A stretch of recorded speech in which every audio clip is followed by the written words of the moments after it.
Good evening, and welcome to the St. Petersburg by Night podcasting network. Tonight, we present to you our behind-the-scenes show, After Dark.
And welcome to the St. Pete by Night Twitch channel, where we play St. Petersburg by Night, a massive multiplayer 5th edition World of Darkness Chronicle set in the city of St. Petersburg, Florida. My name is Kent, also known as Misha Kent on all social media, and I am the lead storyteller of St. Pete by Night. But tonight, because it's Saturday, I get to play the role of host, and this is After Dark.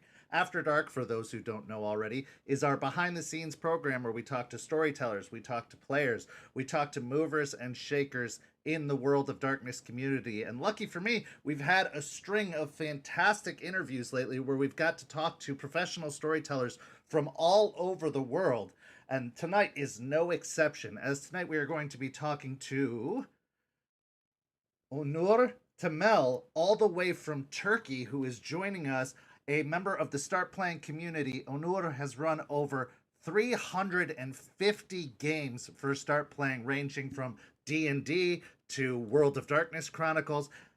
Everything you can imagine. This individual has done it all. And this is probably one of our biggest gets, because Rebecca, one of our PR people, one of our storytellers, was so excited to have gotten a response back from Onur. And so we are very, very pleased to have them as our guest tonight. So, Onur, welcome to After Dark. Why don't you take a moment to introduce yourself? My goodness, thank you. I'm humbled. Again, hello. I'm Onur. I've just turned 25 last week. A little little trivia. I have been doing professional games for 3 years, about the same time that I've officially got into tabletop games. And I've been overall interested since I think I was like 17, 18. What else can I say? I guess there's so much in just that little bit. Like in that statement alone, I'm blown away by so many things. One, 25, only been doing this for 3 years, and yet I would say that you have surpassed accomplishments of people almost doubled your age, including myself, who is 40 and has been doing World of Darkness for about 30 years. But I'm so impressed by how much you've accomplished, how much you've done. Even in the bit of research I was able to look into what you're doing, I was not even nearly as organized and ready and capable of doing those things at the age you just turned. So happy belated birthday from all of us, first of all. Thank you very much. And honestly, again, I am very humbled. Thank you. Oh, well, I'm very happy to have you here, and I would Happy to be love to here. hear about this journey and unpack all of the information Sure. from this. So you got into, TTRPGs, storytelling, everything about three Hmm. years ago, but you said you've been interested in it for about the last 7 or 8 years. Yeah. When did you first hear about TTRPGs, and did you have any preconceived notions about them before doing so? Like, had you heard about it but weren't really that interested, or it didn't really cross your path? And what were you thinking about it before you decided to actually start to explore it? This is actually great because so as a little also side note, I have ADHD. And yeah, a lot of hyperfixations, a lot of dopamine kicks. So I remember pretty much like every step of the way. So the first time I got kind of exposed to it was when I was playing Tales from Borderlands. Okay. Where there's that little like montage where they're traveling and in the caravan they're playing this board game, and I'm like, this looks interesting with like little figures on the board. What is this? And I go to Google and I look around, and I found that it's something called, D&D.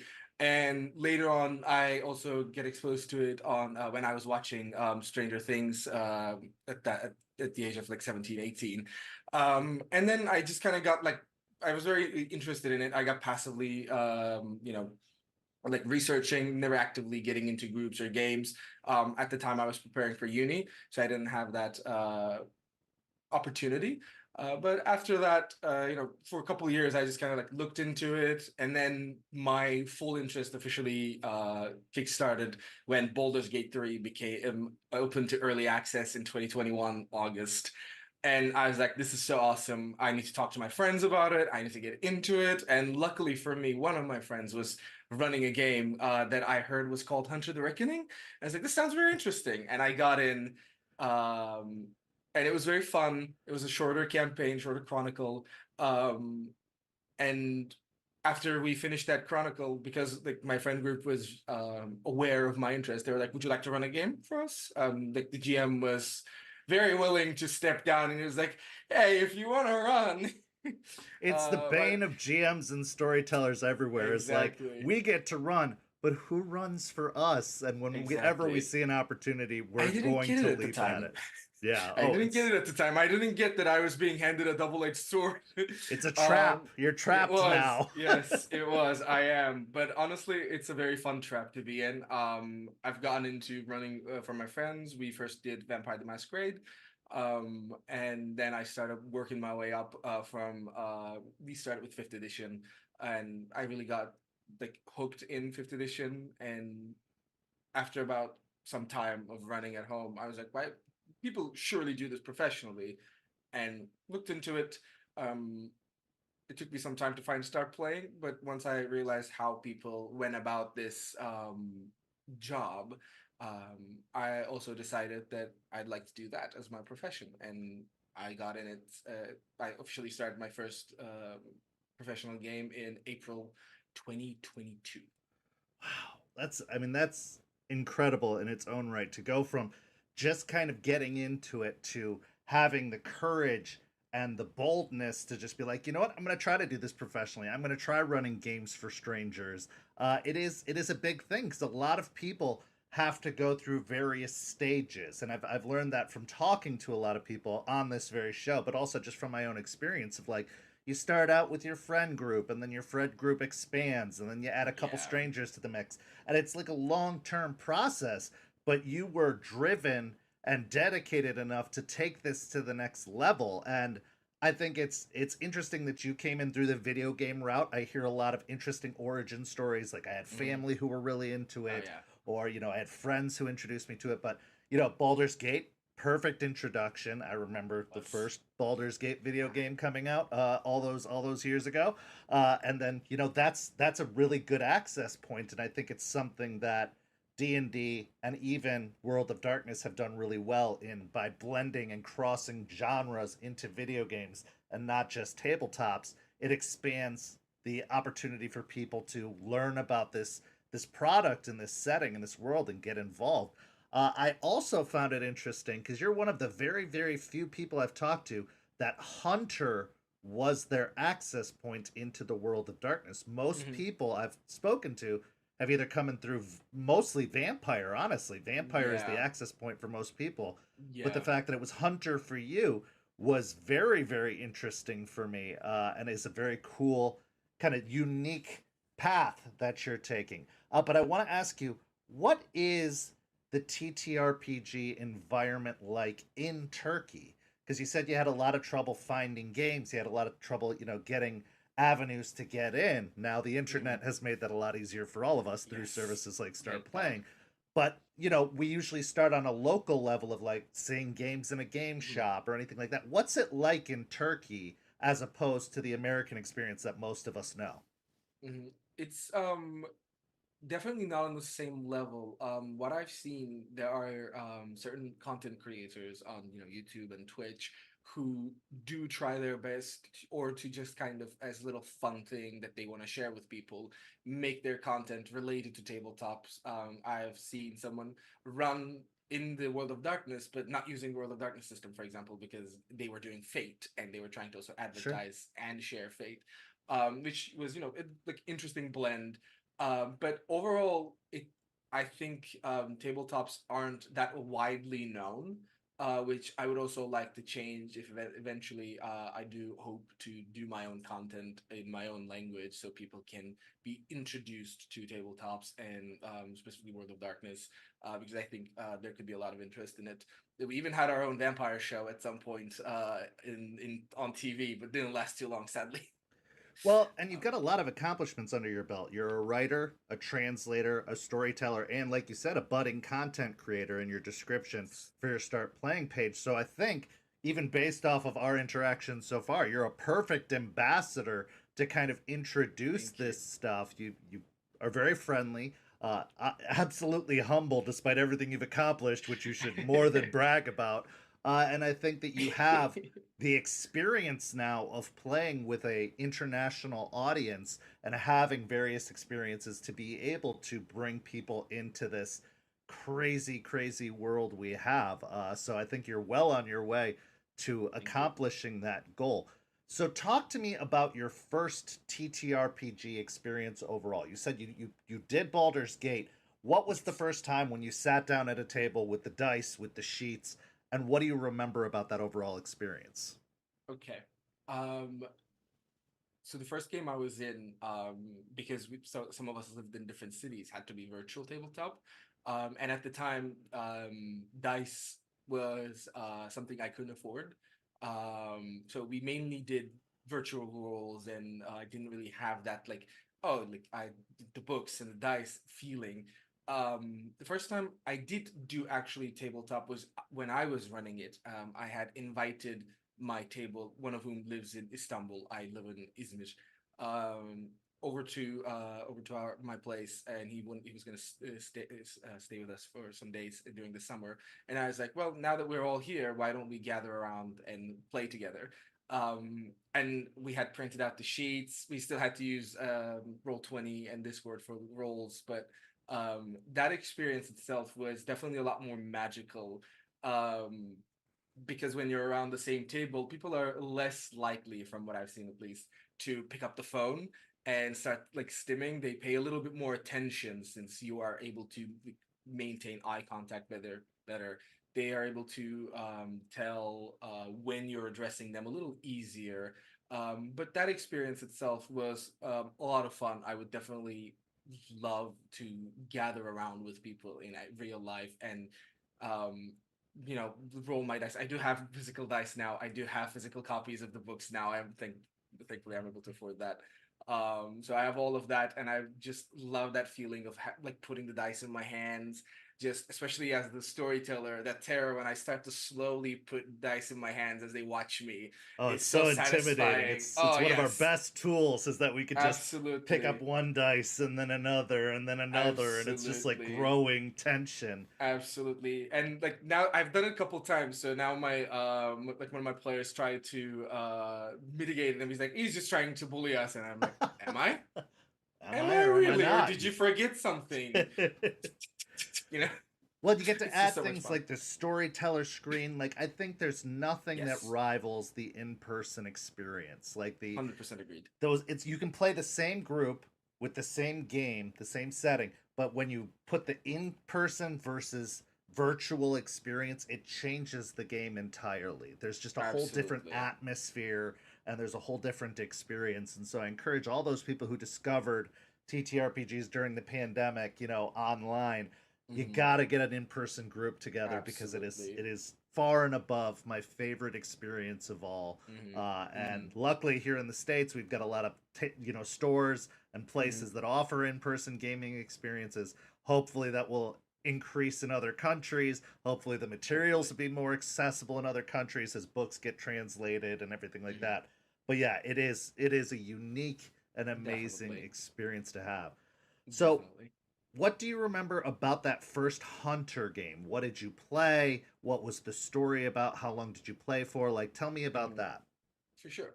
Um, we played the first edition of Hunter the Reckoning, where we were playing as the imbued, um, and the story was more focused on like it was a mix of vampire and demon antagonists.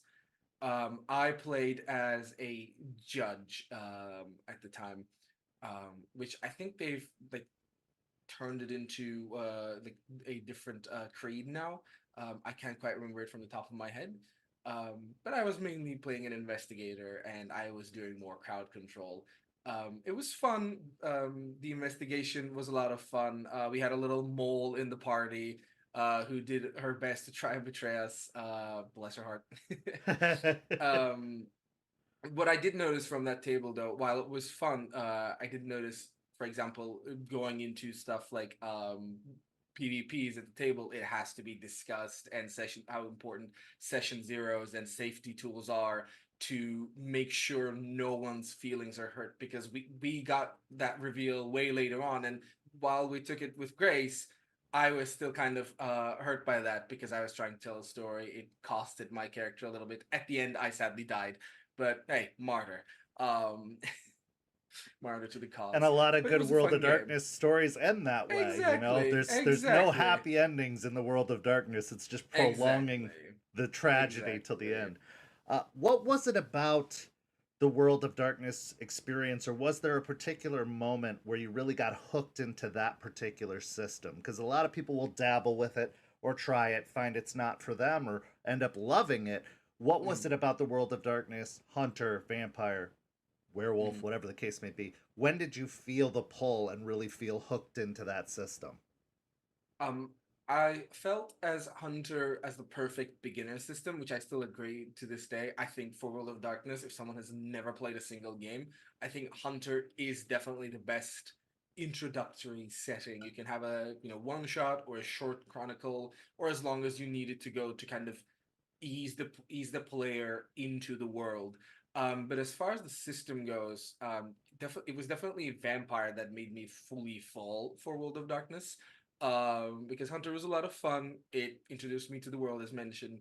But when I got into Vampire and when I read all the system of this, what Storyteller system offers, the drama, the role play, the angst, it really appealed to me so much, and the mechanics that have been provided to highlight those themes that the world offers and this game offers, like it really blended well together, and I was like, this is my jam. I really like this. Absolutely. And yeah, exactly, the more I ran it, the more accustomed to it I got, the easier it became to just fully get hooked into it, essentially. I've found too with World of Darkness as opposed to like a D&D or a Pathfinder or many of the other systems out there, it's one of the more grounded in reality systems or settings that I've found. Definitely. Like you said, Hunter is a fantastic access point for a lot of newer players because it's like you are playing a human just like any other human. You just know you've pulled back the veil a little bit about this secret society of monsters that exists in your world, and I think Exactly. we can all put ourselves in those kind of shoes. Whereas, like, I'll never know what it is to be an elf ranger. I'll never know Yeah. what it is to be, a dwarf cleric. Like, I Exactly. can only like access that to a certain point. But I know what it is to be a human living in our modern world, having to contend with all of our, everyday struggles, all of our real life struggles, and then the possibility that there's something behind it all, like there's a deeper layer Mhm. or something terrifying that we all have heard stories about, that we've all, Exactly. had mythos about. There's something that's just very, very real and accessible to me about that I can't get from other gaming systems. I play D&D. I'm always going to picture Lord of the Rings, or I'm going to picture something they've shown me, because I've never lived in that world. But I've lived in the In world of this world, darkness. I exactly. have, and so Exactly. it's a lot more accessible. One of the biggest challenges I've seen people take with the world of darkness, though, is running games from places that they are not originally from, or Ah. places they've ever been. Have you Mhm. encountered that challenge, and how do you overcome it? Like, do you put in a great deal of research, or do you just kind of roll with it and take what you know from media? Like, how do you Mhm. handle running games in a different location? I have most of my games I've run that have been in locations that I've never been to. I've run a Venice Chronicle. I am still running a Prague Chronicle set in Prague. At some point, I will probably run a chronicle that takes place in Paris. Um, and generally, what I do is something also Jason Carl has advised doing or mentioned that he does. Um, is watching night videos, like night walk videos, to get a better feel of the streets, of the locations, of landmarks, and I then go on to research, taking a little page from Chicago by Night Fifth Edition, just researching what is correct about the common knowledge about a given city, and what is false. I look into that, and from the information that I gather, I try to breathe a little bit of a life from me, to make the city have a spirit that I feel connected to. And I try to reflect that into the people that they interact with, into the vampires that they talk to nightly, and in hunting scenes with the blood. So, for example, if a city is generally doing well, if I want the city to feel like an inviting hub of life, I try to make the city more colorful. I take some time to mention certain activities such as like festivals or concerts, or the buzz of life. I try to give more sanguine blood when there is hunting, or if I'm doing a hunter chronicle, I try to make them spend more time with touchstones that are happy moments. And when I want that city, like, it's all about basically giving the feeling of the city and giving that spirit of the city to make it a character. And that I found it makes it easier for me as I run it, as the sessions progress, to better understand and better describe my surroundings and this city that I've never really been to. I'm so astounded that you have discovered one of the best storytelling secrets for World of Darkness. It took me years, and you've done that in 3 years, where you're like, yeah, the city's a character. You're absolutely right. And if you want to give an organic storytelling experience, you want to give the feel of that location and of that city. And you've uncovered all that already. Again, amazing Thank you. accomplishment. Thank you.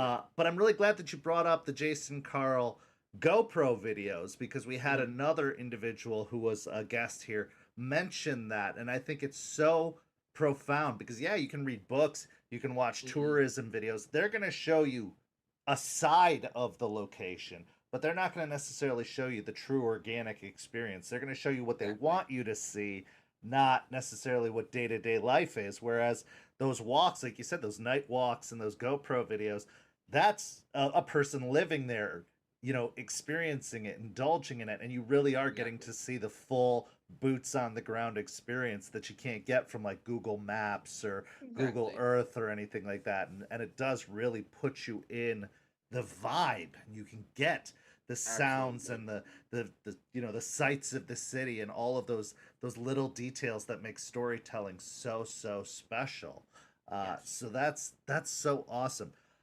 What do you think is like the biggest difference? Because you run a wide variety of games. I mean, just looking at your list of what you've gotten into and accomplished over your time already, what do you think are the biggest differences between World of Darkness games and other games that you run? Biggest difference. I think World of Darkness is the best blend of mechanics and storytelling. I think it's like, for example, a system like Kids on Bikes is focused far less on the mechanics and the dice rolling and a lot more on the story that you're telling. Similarly with Monster Hearts, like, dice rolling isn't the most important thing. The stats aren't the most important thing. It's the story that you're telling. Whereas, D&D can be more complicated with its mechanics. Same with Pathfinder. Though admittedly, I've never run Pathfinder. Yeah, you've run D&D. It's the same thing. I, A little more mechanics. I don't want to heavy, anger but anyone who plays or runs it's fine. Pathfinder. They So can I'm just come gonna. at me. They can come at me. It's the same thing. It's D&D 3.5, and then we all know it. Anyway, please continue.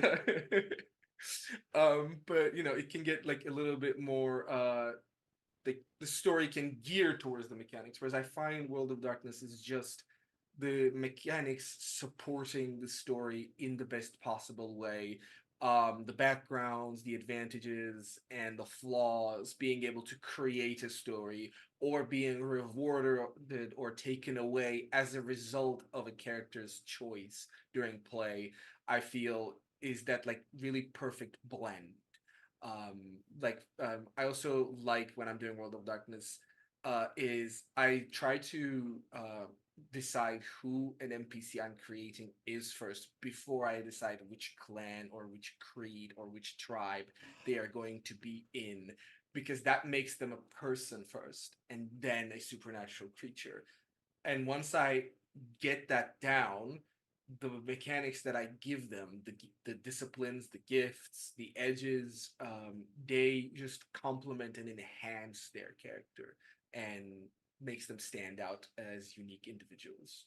Ugh, Besides their ambitions and desires, of course. another, like, such a valuable lesson for storytellers to learn. Again, you learning it so quickly. Like, yes, that's exactly the way to approach it. And I have to constantly tell my players and people that I'm introducing to the game, like, just make a person, a standard, Exactly. everyday, run of the mill person, and then I will kill them and make them a vampire with you. Like, it'll make Exactly. sense once we start with the person, because I think in a lot of role playing games people start with the clans or the Yes. spells they can do or the class or whatever, the mechanical end of things is. And there's nothing wrong with that.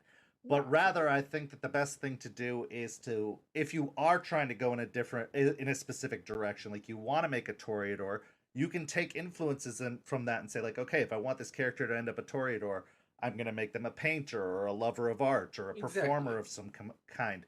And you can build off of that rather than just saying, okay, it's a Toreador, their name's Tom, they have presence 3.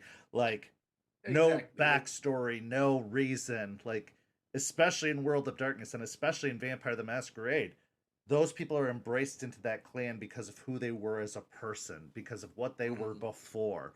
And so I think it's exactly. really important to start with what their regular human life was, what made them so appealing to the vampires Hmm. that they got embraced. And you can be, go against the grain and be the revenge embrace that you should Yeah, have been a absolutely. Toreador, but you The became a accident. Nosferatu or whatever the case is.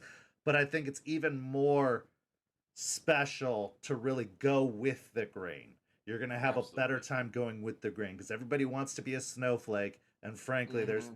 you get lost in To the me, blizzard. It doesn't yes, you stand do. out when Yes, everyone's you doing do. it. I do agree. So, yeah. Definitely going with the grain is better, and I think World of Darkness is the best setting that allows that to happen. Any system can make that happen, obviously. With the right game master, with the right player, all of this can be done. It makes little difference, but I think World of Darkness is the best one that complements that. Now, I would ask you, as opposed to that, what do you think World of Darkness lacks as a system? What do you think, like, are some of the missing pieces? And you can of course be diplomatic about your answer. I The book understand we're layouts. not looking to piss anybody off, but, like, yeah, what do you think is something that they could improve upon or expound upon, or that you would challenge them to try and go into more depth about, whether it's Um, mechanically or otherwise? that's a good question. Um, I did jokingly say the book layouts, particularly for Vampire, but You're and not that was wrong only half a there. joke. Yeah, but I think on a more serious note, perhaps expanding on the themes that have been introduced and the world in a more physical manner.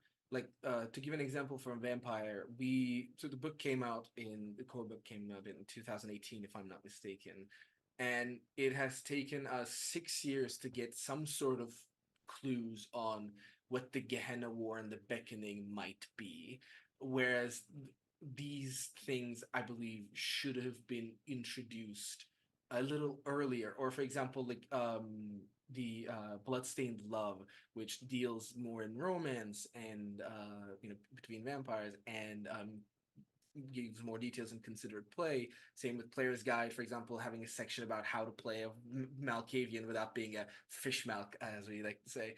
I think these should be these shouldn't necessarily be put in different books constantly, and instead we should be able to have an easier access and a quicker access to these, because when you first get into it, like I'm not any native English speaker, so some concepts I have to translate and then put into perspective in my mind, which takes my time getting used to, which reflects in the way in the way I run my games.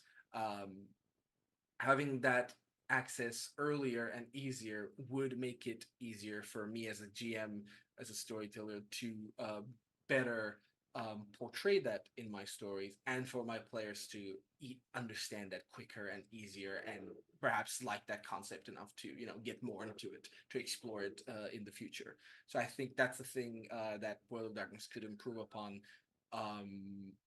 Like having 7 clans in one book is like wasn't the best. Like I missed my Ravnos. Oh, I for missed sure. my Zimitsi. For sure. And don't get me wrong, those aren't my favorite clans. But I still love them a lot, and I would have liked to see them in the initial publish of it.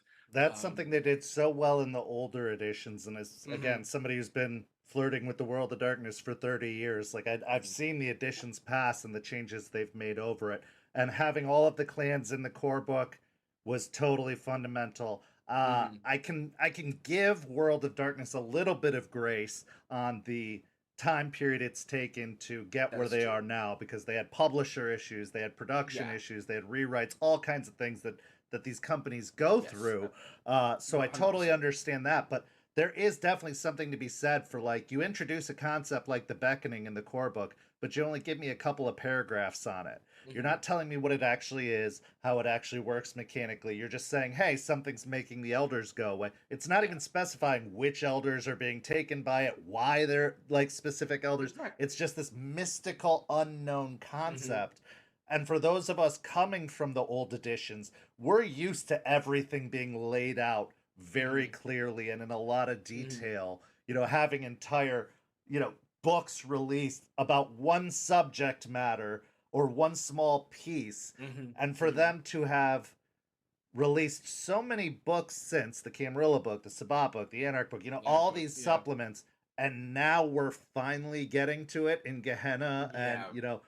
even then the book's been delayed, so we're having to wait a couple more months than we thought we Yeah. would, and all these things. It's really frustrating. Like, I'm Hmm. curious as to what the mindset is, or what the plan is on the corporate side of things, or at least on the creative Hmm. side of things, as to why they're doing the releases the way they are. Because Bloodstained Love, though surprisingly it's turned out to be a decent read and a decent book, did not need to come before the Gehenna War book. It did I not need to agree. I come agree. before the player's guide. Like, we Hmm. needed some of these things a lot sooner than we Sooner, got them. definitely, Uh, definitely. and this weird release strategy they're going under has me Hmm. confused. But also I want it. I want it in my Yeah, hands as same, soon as same, possible. absolutely, I've absolutely. pre-ordered everything they've released, and I'm just sitting here like, you gotta get this to me, because I want to do right by their vision.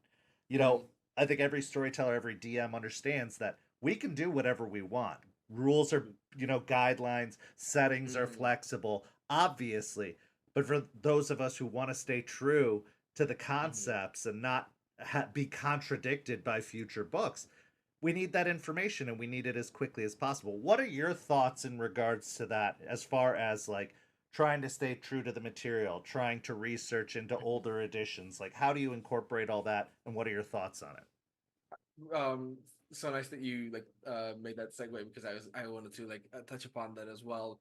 I do agree that I would give grace in terms of like for example, in Gehenna War, they were and the Beckoning, they were trying to give the storytellers that freedom of movement to do whatever we want with it, which I do appreciate a lot. I think it's really nice that storytellers are given that freedom, a little like from the meta plot, because there would be a lot of also players who want to stick by the meta plot, but the storyteller might not be interested in telling a meta plot based story. Maybe they want a more just personally driven, focusing on the drama and the tragedy of becoming a vampire, rather than the massive vampire Yeah, the conspiracy of personal story, elders. the Yeah, personal exactly. journey. Which Yeah. which I do love. Like that's why I liked fifth edition a little more than 20th. And it's not just on the 20th. I still like No, for sure. 20th and the former editions. I just like that different change from the meta plot focus to the personal focus, the personal horror aspect of vampire.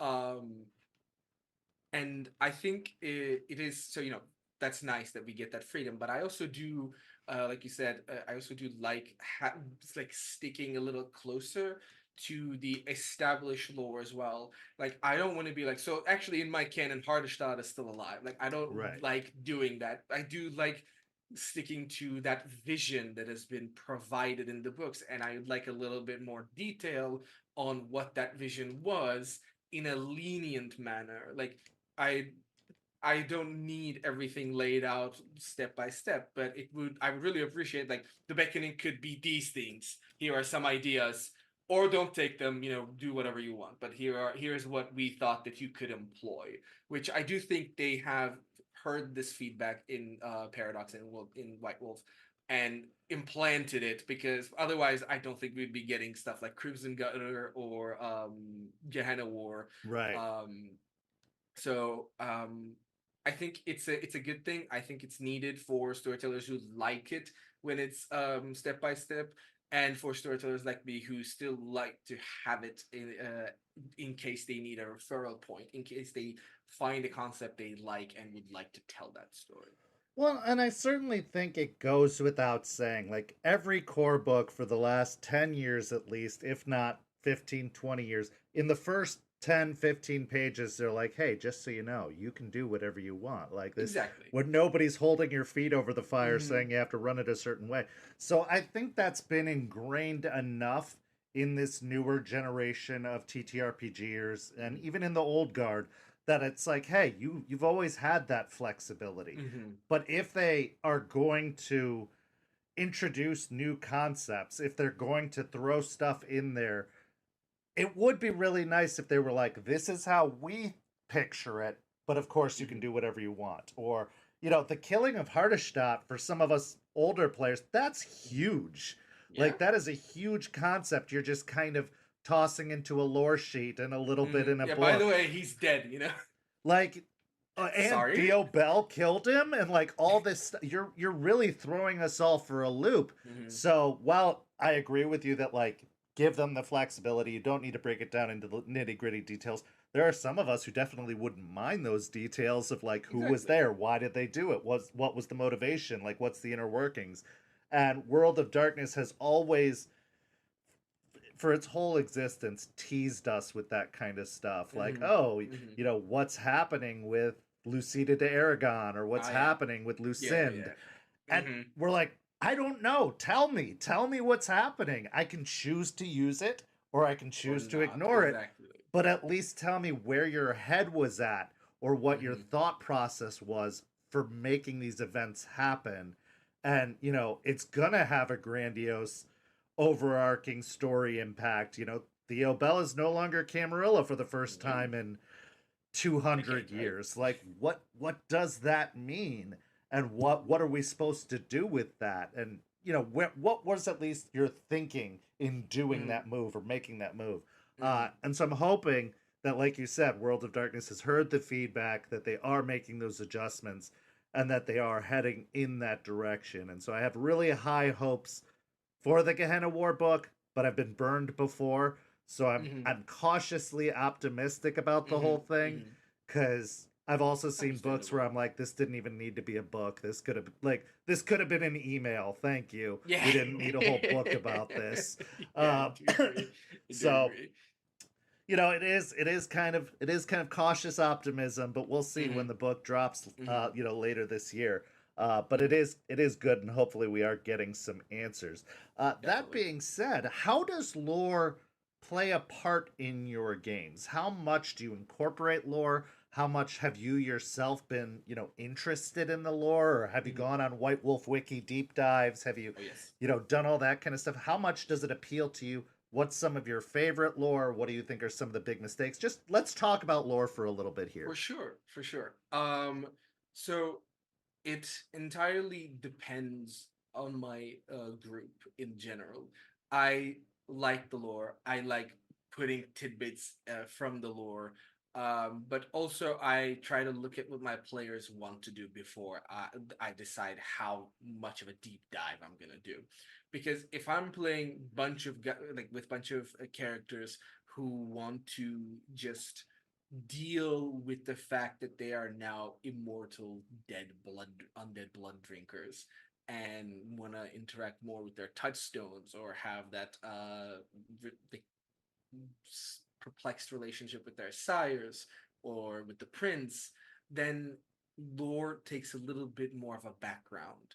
It's kind of like basically like not running a magic game when there are no Tremirs or Banu Hakim or Hekatas around. Because then we kind of wasted. Like, if no one's a cult, why do the occult chronicle? Right. But generally, I do like the lore a lot. I like to be like a little prepared as best as I can. Um, I like I said, I go into White Wolf Wiki, do deep dives into like what is the lore of the city, like what do we know about it? What has been presented to me, how much do I need to prepare myself, and how much can I take from the established canon. The biggest challenge I faced with that is my most recent chronicle that takes place in my city, and the last thing that has like been published about my city was in like it was in Dark Vampire Dark Ages in 20th edition, and the last bit of like plot from it is like from 1200s, Yeah. and that's just like a big little section in the book. So I had to basically take that and then pretty much write on top of it what I felt like was appropriate. But I do plan that history because I think that also forms the vampires that are in court, that if it's Camarilla, or forms the anarch gangs that take their territories in different parts of a city.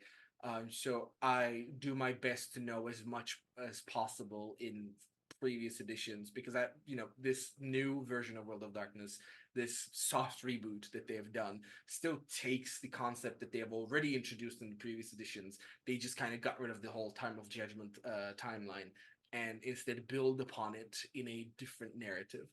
And I do like taking, that pre-Time of Judgment sources from reading up on them and taking the things that I like from them and changing stuff that I didn't find is relevant or is appealing to the story that I want to tell. I try to do that mix as best as I can. I love hearing your clearly informed, educated perspective on this, because lore, I'm I, always been a fan I'm of gonna lore. blush. I take a lot from lore, even if I'm not going to use a lot of it. I always try to have it have a presence, because we're talking about 33 years of hard work that writers have put in, that goes back to the dawn of time, that goes back to, all of this stuff. And I think that all of that shapes where we are and where we're going. So the meta plot, regardless of if you're going to have the characters interact with it or not, it still is a present thing. It's still a thing that Definitely. shaped the setting as we know it. And you Mhm. have a very cool and unique opportunity, because you're in real life kind of in the center of where it all began, where it all started to take shape, before the Americas became a thing and everything Mhm. like that. Like, that's where the action was. Romania and Turkey and all of this, like, that was a big part of where a lot of vampire mythos started, even in real Mhm. life. and where a lot of this stuff took shape. So you're in such a cool spot. But like you said, it's kind of a blank slate after Dark Ages. Yes, They don't really it return is. to that area or talk a lot about that area. But that No, also sadly provides a not. unique opportunity for you as a storyteller to really make your mark, to Hmm. create something that isn't going to be contradicted. A lot of the US out here, I mean, there's a lot of areas that go untouched, but there's a lot of areas that have a lot of detail. Hmm. Chicago. How do you run a game in Chicago without using the Chicago by Night book? They've set up all these expectations and all of these details. So depending on the types of players you're working with, you may get a really educated player who's like, "That's not the prince. Jackson's the prince," and like, "Where's the kids a loading?" and all this other stuff. Whereas with a brand new player, they wouldn't know the difference at all. But we've got a whole variety of people in our community. We've got people who've read the old novels that were released from back in the day that are like, well, this person was the Prince of Tampa, and I was like, oh, I hadn't read that novel. Like even I am like, oh yeah, I Yeah, guess you I'm know. contradicting that a little bit, aren't I? And so I think, yeah, like lore is always going to be prevalent, and Hmm. flexible players can go with it. Less flexible players will buck against it if it, Yeah. goes against the lore. So I do think that a certain foundation of understanding is good to have, Hmm. regardless of the case. But yeah, you do have this blank slate. You do have this opportunity to create it in the image that you want it to have, and I think that's super super cool, and a great opportunity, but also a huge challenge as a storyteller too, because it's like now I really have nothing to Go work off with of. from Yeah. except from 800 years ago, and that's a Hmm. lot can happen in 800 years, especially in Hmm. kindred society. So Exactly. that's got to be a unique challenge. uh, what do you think of the future for that particular area? Do you think they're ever going to eventually come back to that and get involved with that? Because there's a lot that could potentially come of this Gehenna source material about Hmm. that area, or at least areas nearby. You're very close-ish, Hmm. to the cradle of civilization where Yeah, I this is all am. supposedly happening. Hmm. So do you think you're going to get more material about that area, or do you think that it is going to be still this kind of Hmm. unknown? I think it's going to be a little bit of both. I think they're trying to be cautious about it, which I understand. Because they're trying to base it off of real life events, but doing that when it's still recent, when it's not become history, uh, can cause a lot of contradictions, which they suffered one in with the Camarilla book before. Um, so I think they are trying to approach it cautiously. They also did a little what was the word? Uh, Little change to the initial Gehenna War is happening in the Middle East to a Gehenna War is happening all around the globe with the Sabbat book. Right. So like I think they're going to tentatively start exploring with again vague terms with vague story elements, kind of like there's this beckoning that someone's elders, and we're gonna get something vague again, but it'll build up on the initial vagueness and give the storytellers that opportunity to be like, here you go, do whatever. But I think they will, with the Gehenna War, for example, and with perhaps future source material, they will try to better categorize, better detail the initial concept that has been introduced, add a little bit more subtext, perhaps, to help the storytellers and perhaps help the players be more interested. Because, like you said, there's a lot of like really detailed American cities, and like most of the chronicles seem to take place for a lot of players in the U.S. The first game I ran took place in the U.S. Then I was like, I'm just gonna actually change that a little bit. I want to go back to Europe. I want Right. to go back to here. Um, so I think they're gonna try to tentatively add to that and be careful with it, and it makes sense from a corporate standpoint. I don't really judge that if I'm honest. Um, but hopefully we'll get something satisfying at the very least. And I do have that, like you said, that careful optimism towards that. Because you never know. It's a product. It's meant for entertainment, and they can't please everyone. And I might be one of those people who might not be pleased. I might be. can never know. But I am hopeful for it. I think they're gonna do something. I think they listen to community feedback, and I think they do their best to incorporate that, while still trying to look out for their best interest as a company.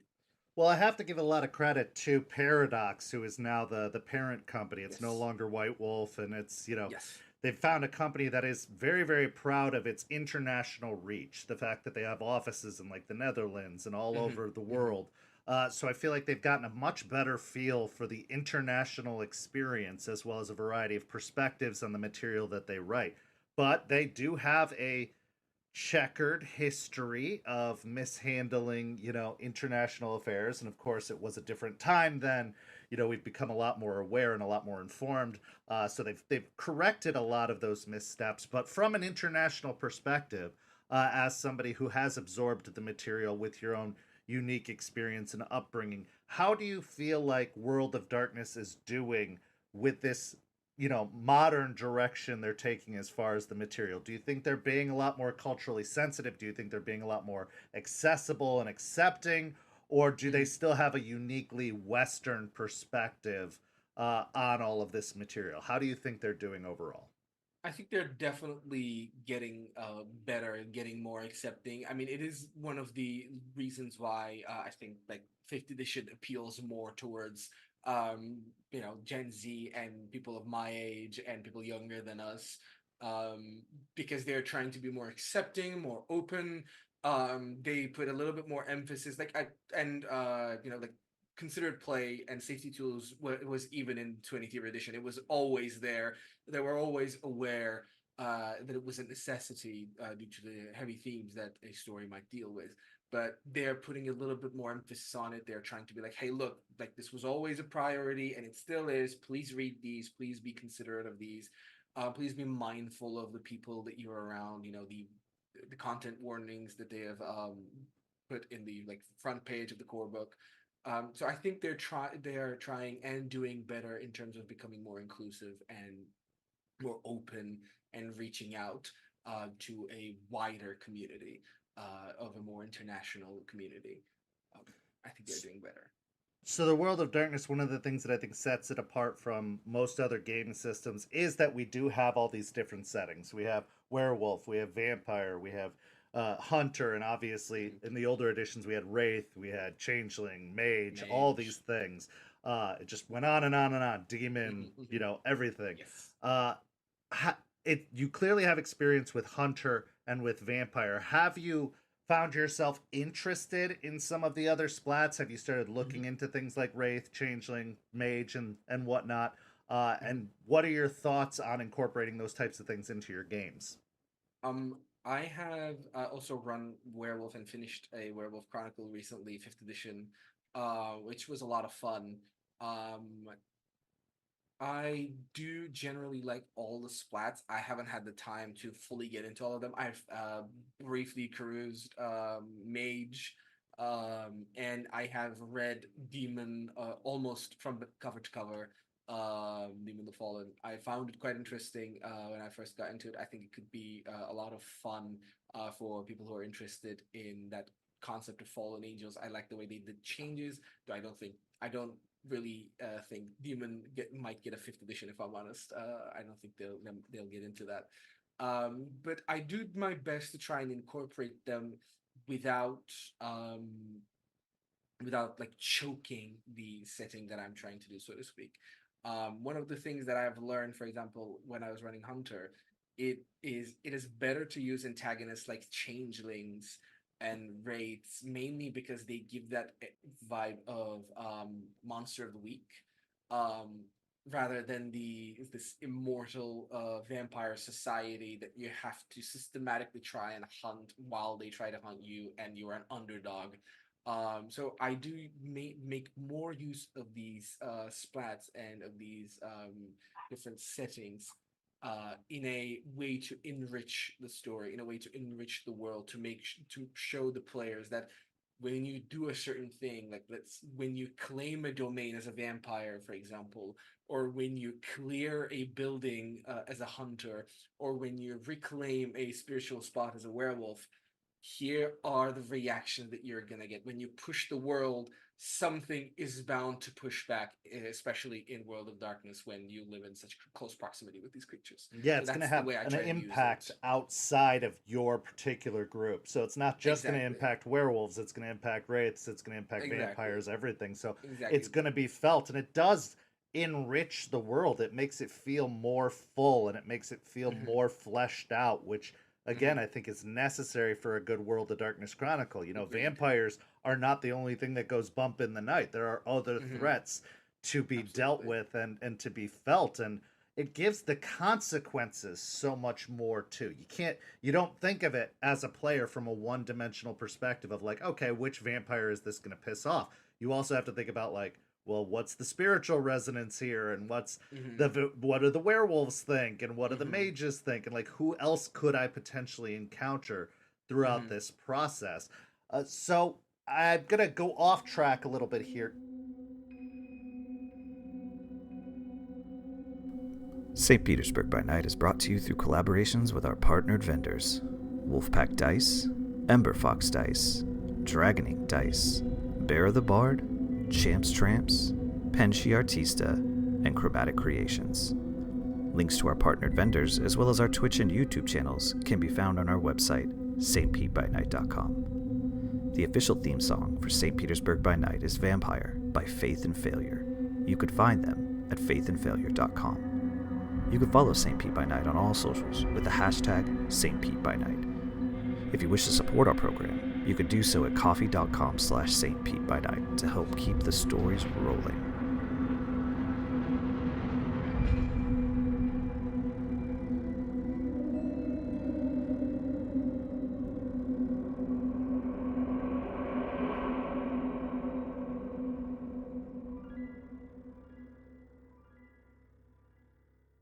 Do you have a history of being a fan of horror?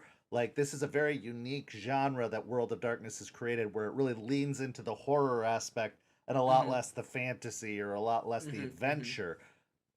Have you been a fan of horror in the past, and like what do you think it how do you think it's influenced you as a storyteller and a game player? Funnily enough, no, actually, I wasn't really interested in horror. I still am not really like I recently was doing like my military service, and like my friends and I were like exchanging, movie ideas and like shows like what to watch when we get back. And most of their lists were like horror, and I was like, no, thank you. I don't really do horror. But I think the way like I'm more into fantasy and of sci-fi, for example. But I think the way that it influenced me is the lack of horror that I generally don't do.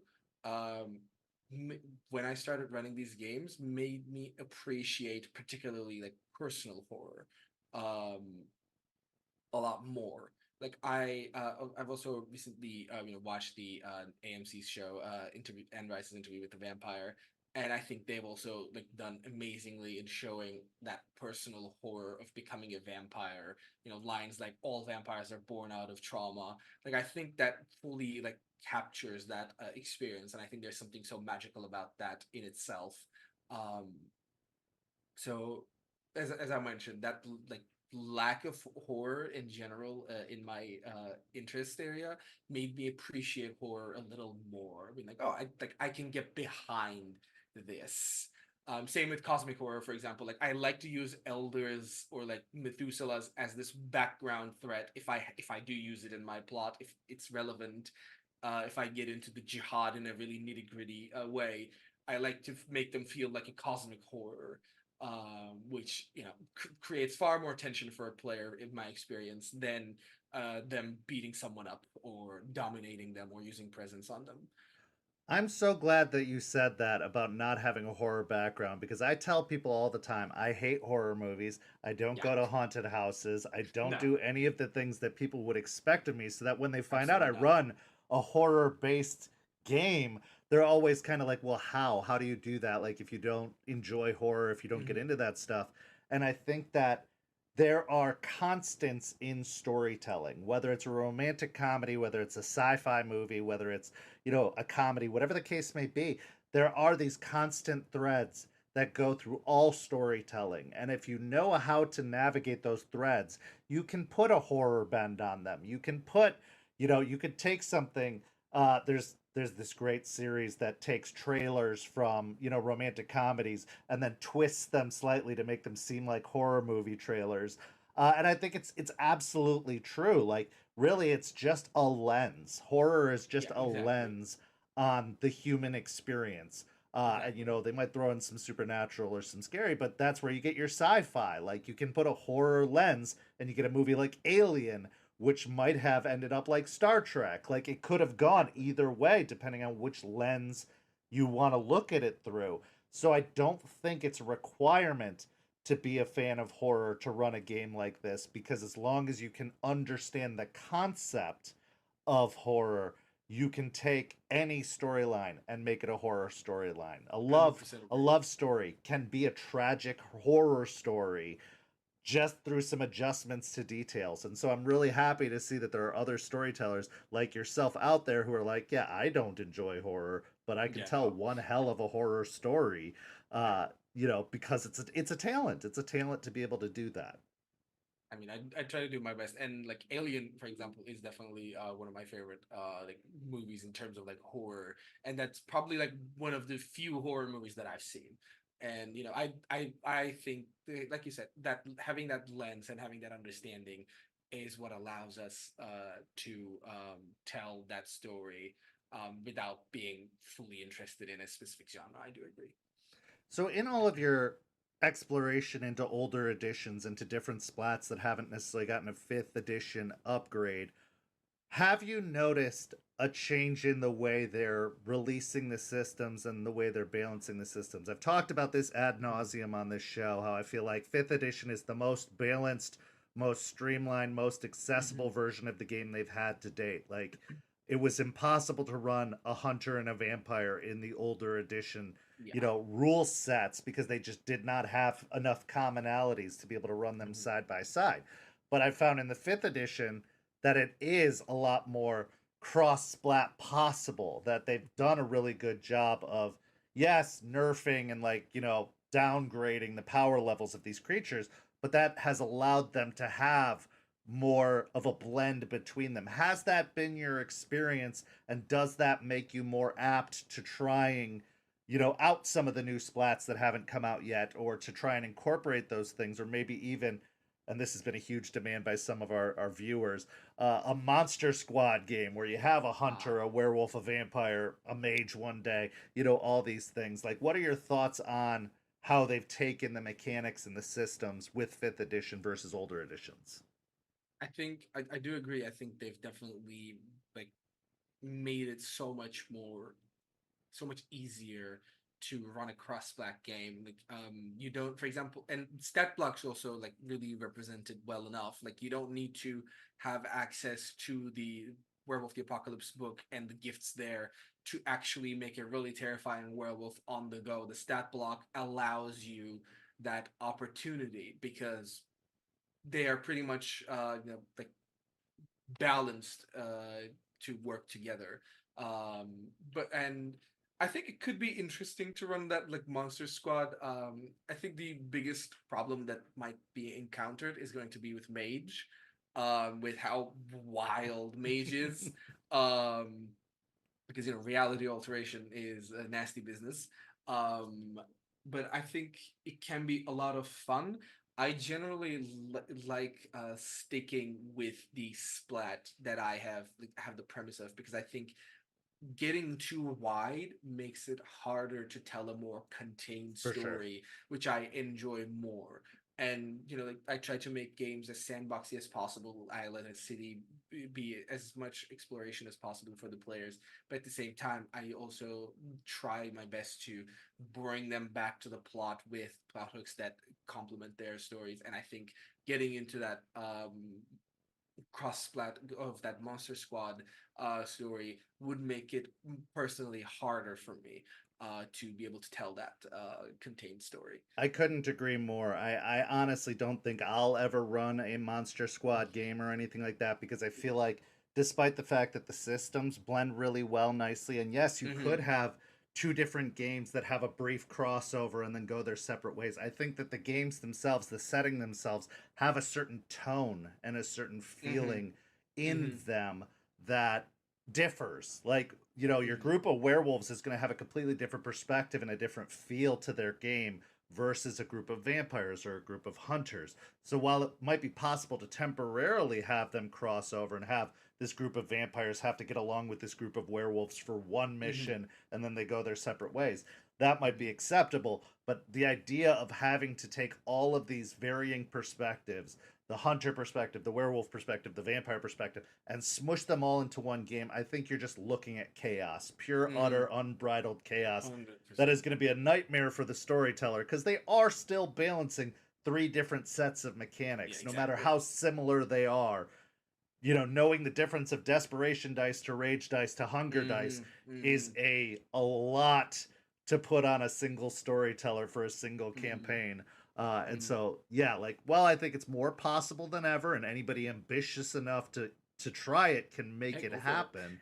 I think it is a lot to do, but I do like what you said about the stat blocks, the monster stat blocks that they have at the end of the books. They do a really good job of translating and finding the commonalities. So there's like a lot of protean in a werewolf NPC and vampire, whereas it's something different for werewolves fighting vampires. Like they've found a way to say, well, these are the equivalent gifts that they would Mm-hmm. have if they were a vampire using the werewolf system, or these are the equivalent disciplines they would have if they were a werewolf using the vampire system. They did a really good job of that. I know one of the biggest demands I've heard people make, especially guests on the show, is we want a monster manual. We want to have a book where they give us more examples and more possibilities. Like, Mm, how would you translate a Toreador using the werewolf system? How would you translate mm, a Glasswalker using the vampire system? mhm, So I mhm, don't think mhm. we'll ever get that, but I do think it's an I don't think so ambitious either. thing to Yeah, reach for. it Um, is. One thing that I've seen about World of Darkness 5th edition is their release structure is very interesting to me because Mm-hmm. I got on board with Vampire very early on in 5th edition, and they surprised me when they dropped Hunter as their Mm-hmm. second major splat release. As Hunter, yes, it did have a good following, a very cult following, but it wasn't nearly as popular as Werewolf or Mage. Those are the three Yeah. pillars. I think they always will be. But it was Mm-hmm. an interesting choice for them to say, hey, Hunter the Reckoning is the next game we're releasing. And story wise, it made sense. Mm-hmm. Mechanics wise, it made sense, but it was very unique. So we've seen a major splat release every year, and then usually one additional book for each splat they've released or have Mm-hmm. previously released. Uh, what do you think is the next major splat release, and why is it mage? Even though we really don't want it to be, and what do you think it should be? um, I think I think they mainly first did Hunter instead of Werewolf or Mage is because uh Hunter, like you said, it had that cult following and they probably wanted to culminate that. They've made humans a lot more accessible and playable in general. Like we have now in the player's guide the section to how to start out as a human, to play into the embrace, and then turn the characters into vampires, or how to play as a ghoul. And the Second Inquisition now is a big threat. Like they've made humans a bigger player, not in terms of power, but just in terms of sheer number and capability in the face of the supernatural. And I think they wanted to complement that a little by releasing Hunter the Reckoning first. This is, of course, the narrative part of it, and there's obviously company reasons that I can't really take a big guess. Other than they probably wanted to, like appeal the Hunter fan base, Well, with and the even then, popularity of Supernatural and Buffy the yeah, Vampire exactly, Slayer and all these exactly, things that yeah, have come out, yeah. exactly, exactly. So that also definitely added to it. And even then, there was some like controversial opinions about it, like removing the imbued, upset a lot of elder edition fans. Even upset me at some point. I was like, well, I wanted to be imbued, but then once I read the book, I got into this new Yeah, version new of it. take I on it. found it. Yeah, exactly. I like this. I liked it, and I think it's going to be mage because of the mainly because of the popularity, but maybe Wraith could have been a little better, considering they kind of teased it a little bit. A VR game came out. Wraith is like specters and wraiths I are love very Wraith. popular. I have the 20th year book. I still haven't properly read it. One of my previous storytellers really begged me to like get into it, but I hadn't had the time. I was building up my network at the time. Um, I'm gonna get into it eventually, but I think Wraith could have been the better choice for the release, because also they're like one of the primary monsters that you can encounter in Vampire, which is the biggest splat that World of Darkness has. Like the Hekata fully deal with wraiths. And if you don't have a Hekata, you can just go to a Tremere who can give you wars, who can find if you have a spirit problem. You can go to a Malkavian who can do a little session for you. Like you just encounter wraiths, I think, the most after werewolves as a vampire, and I think adding that splat, introducing the wraith after a VR game would have made more sense. But they Well, must and have looked at the fleshing popularity out, and the demand. yeah, And fleshing out the setting a lot more, I think, could be very informative to storytellers of other games. No, I couldn't agree with you more. I think Wraith makes way more sense as the next drop. I mhm. have never found any inspiration from Mage. I have kept it away with the 10-foot pole, like really trying to avoid it as best as It's possible. so wild. It's crazy. And I think that yes, Mage would make sense as it is so popular and it would be a big sell. But I think that once you have Vampire, Werewolf, and Mage out there, interest is going to wane. Hmm. Sales are going to wane for anything else that you release after those three are on the Hmm. shelf. I think while you've got people on the hook, from a purely business perspective, I think it makes sense to save Mage for last and to just be Hmm. like, we're going to release our Wraith, we're going to release Changeling, we're going to drop a couple of others, Hmm. and then we'll release Mage to really put a bookend on our major releases. And then, of course, we'll do settings and stuff like that beyond Hmm. there. Hmm. But I definitely think, especially with the potential that you had mentioned earlier, that Wraith could or Mage could break everything. Like if Mage is Yeah. done incorrectly, even a little, if there's even a slight power discrepancy or imbalance, it Hmm. could break everything for everybody who's trying to run multi-splat games or trying to, Hmm. be as true to all the material as possible. It has too much potential to cause problems. So I Yeah. think that again, work it out, play test it, take your time, don't rush this release 100% agree. because Werewolf was really well done, and I think part of that is attributed to the time they were bought with Hunter and some of the stuff that they Hmm. play tested in Hunter. I think Wraith Hmm. and Changeling would make great opportunities to start sprinkling in some of the mage mechanics and seeing Definitely. how they fare before dropping the big release of this is our mage system and how it could fuck up all your other games. I think that it would be good to just give it the extra time, give it a lot of playtesting, a lot of trying things in other splats before dropping that release. So I'm really glad that you mentioned Wraith. Thankfully, we don't know for sure, even though Exactly. Maybe it'll most of be my Wraith. bets are on Mage. Same. Um, I Same. think that it would be really nice to see them drop a lesser release. I Hmm. do that in quotations because I love Wraith, but a less popular release like Wraith as a bridge from Werewolf to Hmm. Mage. I think it would make all the sense in the world to do that. Or Changeling. Changeling's got a Yeah. huge cult fan base too, so they could drop Changeling instead. But yeah, try it before you really drop a whole bunch of money into it and then have to release a bunch of edits and updates and addendums saying like, "Hey, we screwed up. Sorry." I think it would make more business sense to really play test it out to Definitely its agree. full. Do your due diligence to the nth degree. But yeah, I couldn't recommend Wraith more. I think it's a fantastic system and it's definitely worth a read. So give yourself the I chance to will. look into that I because will. it I is very will. very good. So I want to talk more now about you just storytelling, you Mhm. DMing, you taking on this challenge of becoming a professional, which even I haven't done to this very day, out of fear and anxiety. But what was it about storytelling, taking that driver's seat of creating these games, managing these games? Because there's a lot that goes into it. I Mhm. think that everybody should try it at one point or another to see if it's for them. But I think that to do it especially with the frequency and the intensity that you do it with so many accomplishments already under your belt. I mean, 300 games. Holy cow, man. Uh, like, what was it about storytelling that really pulled you in and appealed to you and made you want to do this thing?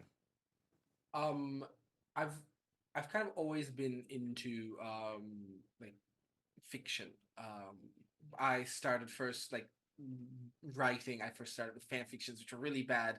Thank God they're no longer on the face of Earth. But I started writing with fan fictions, and then I got into doing my own stories online. So I always had an interest in telling stories. I find it as a perfect means of escape, telling stories and just fiction and stories in general. Um, and once I discovered that I can share it, not in a written format, but also include other people in it, and to form that bond over characters and over this collective experience, it just captivated me. It felt so fun, just even in the concept that I mentioned, like the first time when I first found out about D&D, I was like, I gotta tell my friends about it. Like, I want to share this. Um, and once I started doing that, I wanted to also just share it with other people, because I realized when I was looking for games, the ratio between storyteller and player is immensely unbalanced. So many players and just so little GMs in general, which makes sense. People have their lives. There's work. There's other things in personal life, and obviously, it can be very daunting. My general approach to anything that can be daunting is to just take that first step. Because once you do that, you will know if it is for you or not, and there is nothing to be afraid of it.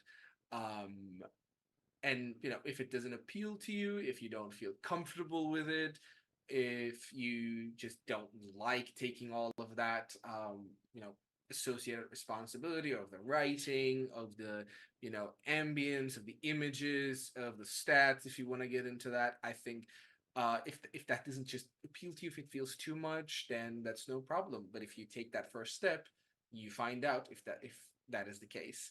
And maybe, like my situation, you'll see it's vice versa, that you really enjoy setting these like rules, being almost like a director of a movie, but with far more leniency, with far more cooperation.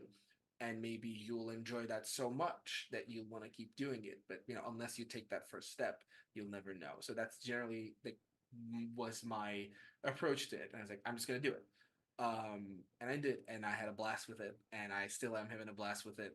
I run at this point, because two of my games have like concluded. I am currently on 4 games a week. I'm gonna go up to 6 games a week in the near future. That's So absolutely amazing. And yeah. I saw that you do consider yourself a writer, which is amazing because I think there is such a connection between writers and storytellers. Like I think that Mhm. it goes hand in hand. And I'm always completely blown away by writers because my own ADHD doesn't allow me to have enough focus to be able to sit down and be like, okay, what are all these different people thinking and how are they interacting? Like I need that X element or that X Mm, factor of player involvement to keep me on my heels. Like I'm a very mhm, improv storyteller, so I mhm, love having the input from these other sources to keep me guessing and to constantly inspire me. But I do think there's so much in common, and I can't cast enough praise on people who can do that just by themselves. I need the other people. I need the players just as bad as they need me to keep me constantly motivated and inspired with it, because the idea of sitting down and writing a book, and I don't know how people have done this for centuries now, of just like, I'm going to tell an entire story with characters that are fully fleshed out and have their own motivations and all this stuff. It's beyond me to do that all by yourself. It's beyond me. I've written my best stories with other people, and I don't even consider myself the author. I consider the whole group the author, because I think that it is such a collaborative storytelling process. And I think World of Darkness, more so than most other games I've played, is much about that. Like they're all about collaborative storytelling. Everybody's kind of the storyteller, even if they are taking a much more direct perspective on the story from a specific character. everybody's telling the story together. And I love that about the storytelling experience. So, what are your kind of thoughts on that as writing versus storytelling and what the differences are, but where the similarities lie too? I think you've put it like really perfectly. In a tabletop game, when you're doing GMing, I think the entire group is the author. The entire group are like we are all the storytellers. I just happen to be the guy who decides the rulings of it because people were okay with me doing that. And whereas in writing, I still haven't went to publishing, so I don't really I don't try to be fancy about it, but I've been doing my own writing for about 10 years by this point. I have put stories online. I have had people give me feedback. I have done my research on it. At least I'd like to think that I've garnered enough experience to tell the biggest difference is the collective experience versus just being the singular entity that decides what is the beginning, middle, and the end of this story that I want to tell, and what's the point? What do I want to get across? Whereas in tabletop, you kind of try to do that together. Instead of giving it to an audience, you do it for yourselves, for this little group that you gather around and tell the story with. You decide what do you want one player and the rest of the table to gain from the story of character A and the character B and the character C. And that collective experience definitely makes tabletop and storytelling very special, very unique in its own way. So you talked about safety tools earlier, and I'm Mhm. definitely showing my age here because safety tools is still a rather new concept to me. I only really got it heard about safety tools and consent sheets like 3 years Mhm. ago or 4 years ago Mhm. when I started having to play with strangers online. Right. But before that, it was just like you know your friends, you know what they're comfortable with or uncomfortable with, or you find out through play and you avoid those things in the future. But now it's kind of like a necessity, mandatory, and I'm glad it exists. I really am because I've seen how toxic certain parts of the gaming community can get, Sadly. and so I think I'm glad these things exist so that we can keep it safe for everyone. But how do you incorporate safety tools into your games? What kinds do you use? How do you introduce them? What's like a session Mhm. zero like for you? So I generally first send it in any game that I do, I first send a consent form or a consent checklist to get the lines and veils of my players of what they're comfortable with and what they would be, they would want to discuss it beforehand and what they would simply not want in the game. And there's generally like unless it's marked like hey let's talk about this in private, there's generally no discussion about it. If something is said I don't like it, I don't ask about it, I just simply take it out. And if the player says hey this is something that like I'm a little uncomfortable with, let's talk about it, I reached out to them, I asked them which parts of it that makes them uncomfortable, which part, like how far are they willing to go with it, how where should I stop? Where should anyone at the table stop when it involves that specific topic? I get their feedbacks and emotions on it, and then I let the other players know when it comes to session zero. When we get to the section of the session zero where we talk about safety, I tell them so. Here are the veils that I expect everyone to be respectful of. Here is the stopping point, and I explain it to them, and I explain to them that if they go overboard, that I will warn them first, and if they don't heed the warning, they will have to leave the table. So I set that expectation early on, um, and to kind of also ward off potential toxic people as well in different gaming communities. To be like, so hey, if you are not able to respect these, I am not the GM for you. And session zero generally goes by first explaining what I want to do, and then ask what I expect from my players as a GM, and then I ask what they want to do as players and what are their expectations from me as a GM, to see how well, like how much on the same page we are. and how much I need to adjust and accommodate, and how much I expect them to adjust and accommodate, not just for me, but for the rest of the table as well. I try to be that mediator in that area. And then we get to the excuse me, we get to the safety part, as I mentioned, go over every line and veil that has been stated. I tell them that I also make use of X and O cards where they can tell me by either the way of DMs or using reactions on the virtual tabletops we use. Since we're not in the same room, they don't have the option to pull up a card, but they can put those emoji reactions on their screen of like an X or an N or an O, and I will know and I will take the appropriate action towards it. I take breaks. I take time to talk to my players after the game. I to go over the things their character have gone through to see if there is any potential bleed. To give them the opportunity to vent out their feelings or possible frustrations that might have happened through the course of the play, and do my best to give them aftercare once the session is concluded, to make sure the table is as safe and as welcoming as possible. So storytellers often find themselves in the role of therapist because Yeah. gaming can be a good exercise in therapy. In fact, it's been incorporated into a lot of therapy practices, into schools. It's been brought in a variety of ways. However, we are also, at least a good majority of us, except for a few exceptions, unqualified for this. We Yeah. didn't go to school for it. We don't have the proper training.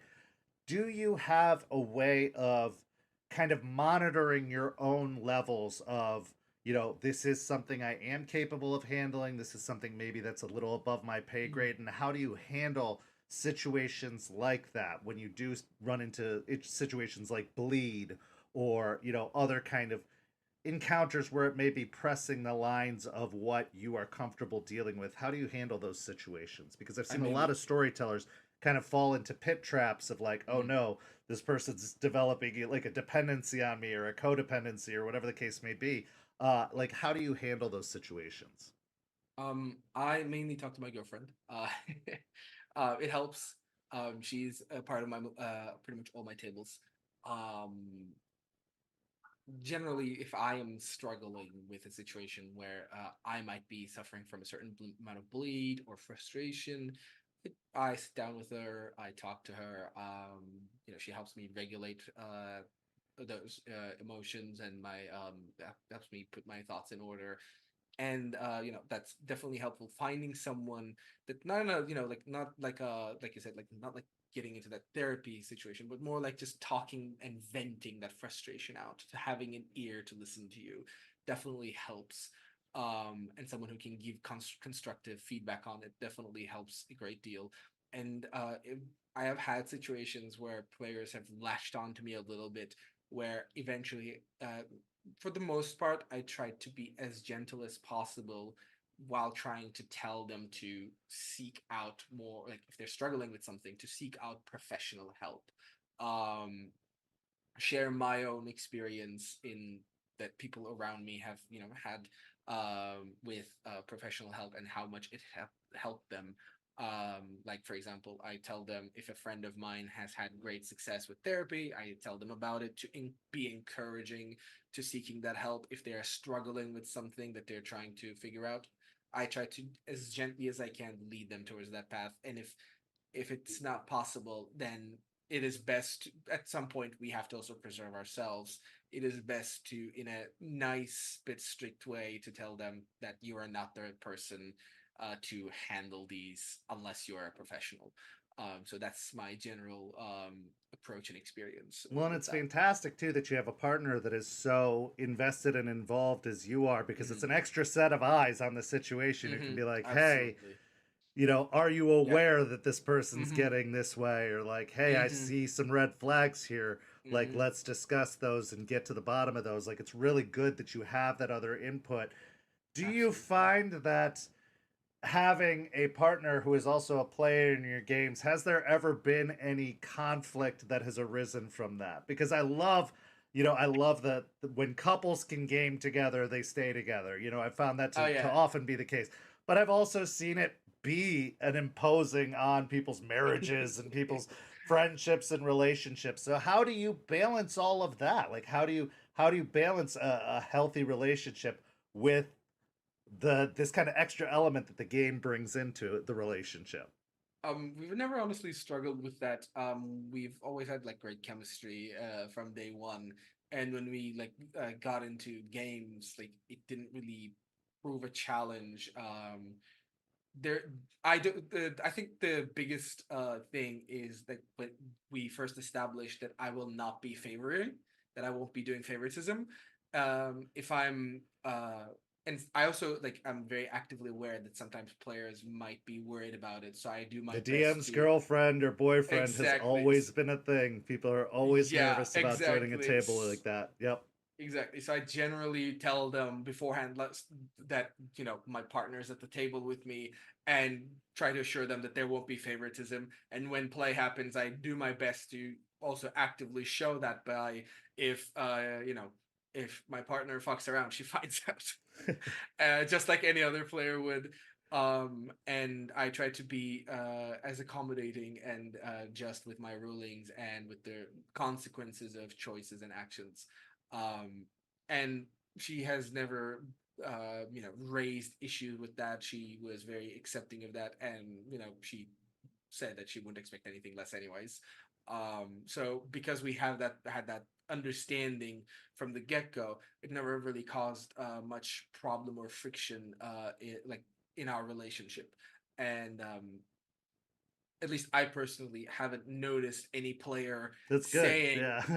like, I've never had a player saying, "Hey, you're doing favoritism," or I've never noticed any player particularly getting aggravated with that, because again, I try to be very mindful of a concern like that being present, and I try to appease such concerns to the best of my ability. Well, and it's a really good thing too that you've had the discussion that you can separate the relationship from the game, that you don't Hmm. have that concern of favoritism or going harder Hmm. on them or them taking something from the game as a slight on the relationship. Like those are No, no. really important things to establish that I think is kind of a Hmm. rookie mistake for new storytellers that want to It have, is. their partner at the table, that they do fall into those pitfalls. And it sounds like you're impressing the hell out of me for only doing this for a few years. Like, my Thank God, you. you've got such maturity and Thank you. awareness as a storyteller that usually takes a lot of trial and error to get to that place. But you are light years ahead of people that have done Appreciate this for that. a lot longer than you. So now I want to talk about Start Playing, and I'm going to bring up the graphic here again to show people your Hmm. page. Uh, you got into professional storytelling, which is still, again, like safety tools, an unfamiliar concept to me, because this is Hmm. like this was the dream that a lot of us had growing up, that we Yes. that never seemed possible. But you have this page, startplaying.game/gm/Onur Tenal, or Tamal, which you can find Temel, yeah. linked down in the description down below. I encourage everyone to go check it out. But what is incredible about this is the amount of courage and confidence and boldness, and I mean this all as positives because it is such a rare thing to take that leap. What made you decide to get with Start Playing? What made you decide to, get involved and sign up? What was that process like for you? I mean, I'm sure there was a great deal of anxiety at first, There was. and especially since it's a very saturated community. Like, Hmm. what was that experience like, and that transition like, for people who Hmm. might be looking to get into something like that? So I was originally referred to Start Playing by a friend, um, who, yeah, I don't know how he found out at the time, but they referred it to me, and I checked it out. And at first, like you said, I was kind of apprehensive about it. I didn't know much about this website, and but it was also offered to me as a way of like finding more players, because World of Darkness official server doesn't let us advertise for paid services, which is fair. I don't begrudge that. But it kind of and at the time I was primarily only doing Vampire the Masquerade, and I wasn't doing any other games at that point. And it could like it was a struggle to find new players, and I was also starting at a very low rate. When I first started, I was charging just $5. Um, and I wanted to build myself up, and I found start playing could have been that jump, but they also, take a bit of percentage, which is again also fair. But at the time when I was first getting into it, I was just very cautious about that, and it ended up becoming a necessity for me. So PayPal doesn't work here. A little context there. Okay. Yeah, PayPal doesn't operate in Turkey at this point, and I was mainly using Western Union, but for whatever reason, my Western Union account also stopped working. Like people couldn't send in the money, and they were also getting frustrated. I was getting frustrated, so I was like, okay, we ball. So I decided to sign up for Start Playing appropriately and made my games there. So it was mainly driven by, like, I had no other choice if I still wanted to do my profession and get paid for it. Um, but it has been most rewarding, I should say, in the sense that I have had the pleasure of knowing a lot of people who have reached out to me. It definitely helped me expand in terms of a player base. I have about like 36 players who have reviewed me there, but I have had definitely around 45 to 50 in total, people who have been part of my games who later on left for personal reasons, or we didn't really bode well. But it helped me get in touch with a wider amount of people within the tabletop community. So Well, it has been definitely rewarding. you've got glowing reviews. I mean, you honestly have fantastic reviews. Your players Thank you. obviously love what they do. They've had some of the utmost compliments to say. The fact that you have over 350 games hosted, that's an incredible accomplishment. 2 years doing this out of the, what, 3, maybe 4 years that you've been doing it overall. Yeah, Again, yeah. an incredible accomplishment. Thank you. How do you stay relevant? How do you like make a mark? Because it is a very saturated community. I mean, most Yes. of the storytellers we talk to all have start playing accounts. You've got to kind of have something that sets you apart or makes you individual in Mhm. comparison to others. What are some tactics that you use or some strategies you use to try and keep yourself like noticeable and standing out from Mhm. others? Um, what I've noticed that has helped the best is just being as quick as possible in responses when someone is interested. It definitely helps. Having a bit of a colorful adventure page and a colorful bio where people can feel you're approachable definitely helps. I try my best to, like, I can't always go to my Start Playing profile to see if there's anything that I need to tweak and to change to make myself appear as approachable as possible, because that's how you attract people. And as far as remaining relevant, I found is just the best way is just constantly running games and constantly advertising them to the best of your abilities. I go to Reddit, I make posts, I go to D&D Beyond if I'm running D&D, I go to Roll20, making forums, just advertising yourself really. If you're not paying ads or making social media content, advertising for your games and running games as consistently and constantly as possible make that keeps you relevant. um that's how I've been able to like run up to 6 games a week. Well, and offering a variety of systems also has to That help also in the helps, fact that you have definitely. Hunter, you have, Hmm. Vampire, you have D&D, like D&D being the mainstay of gaming systems. It's Hmm. like a Hmm. D&D storyteller on Start Playing is a dime a dozen, but Vampire Hmm. storytellers, those are fewer and further between. Hmm. Hmm. Offering a wide lexicon of possibilities, I think is Hmm. also Hmm. a great advantage that you have. Plus, running unique material I think must be a benefit to you because like how many people have run Curse of Strahd? How many people have run Minds of Phandelver? Hmm. These pre-written adventures.